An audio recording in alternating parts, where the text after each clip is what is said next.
तो नमस्कार दोस्तों, मेरा नाम रंजीत है। आप देख रहे हैं कड़क भोजपुरी न्यूज चैनल। बात करते हैं दोस्तों हम पावर स्टार पवन सिंह और खेसारीगढ़ के बारे में। हम बात करने जाते हैं सोझे दोस्तों कि पवन सिंह के बिना खेसारी अधूरा पड़ गए हैं, क्योंकि आप वीडियो में देख रहे होंगे।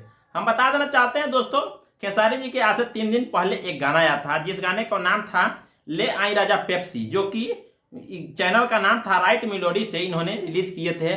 और कहीं जाकर देखिए तो कहीं ना कहीं 3 दिन में गाने को रिलीज किया हो गया, अब मात्र व्यू 11 लाख मिला है। और इस बात से आप लोग को समझ में आ गया होगा, क्योंकि वो ट्रेंडिंग स्टार थे जिनका एक दिन में गाना तकरीबन 20-20 लाख 30-30 लाख यानी कि व्यू जाता था। और जिस बंदे को 3 दिन में मात्र गाने का व्यू मिल रहा है 1 मिलियन यानी कि 11 लाख प्लस व्यू।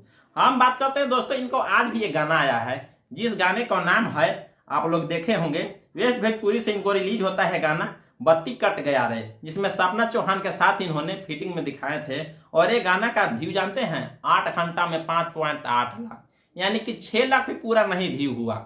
हम इसी वजह से करें कि पावर स्टार के बिना ट्रेंडिंग स्टार अधूरा पड़ गए।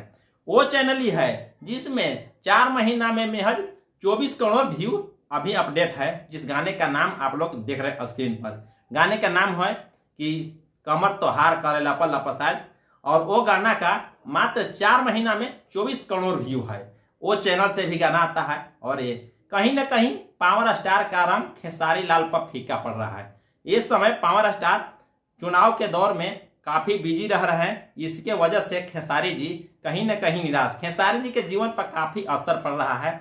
और इसके वजह से ये गाना लगता है कि तकरीबन खेसारी का भी अब नहीं आ पाएगा, क्योंकि किस फायदा होगा, क्या फायदा होगा जिस पे व्यूज नहीं आएगा, कमाई ही नहीं होगी। इससे सभी का घाटा हो रहा है। अभी व्यस्त है पवन सिंह को गाना आए हुए तकरीबन 1 महीना से ज्यादा हो गया, क्योंकि वो चुनावी दौर में है और वो चुनावी के बाद ही कुछ फैसला लेंगे। तो आप लोग को क्या लगता है दोस्तों, आप लोग कमेंट बॉक्स में जरूर अपना राय दीजिएगा। हम चलते हैं फिर एक वीडियो में, उम्मीद करेंगे कि मिलेंगे।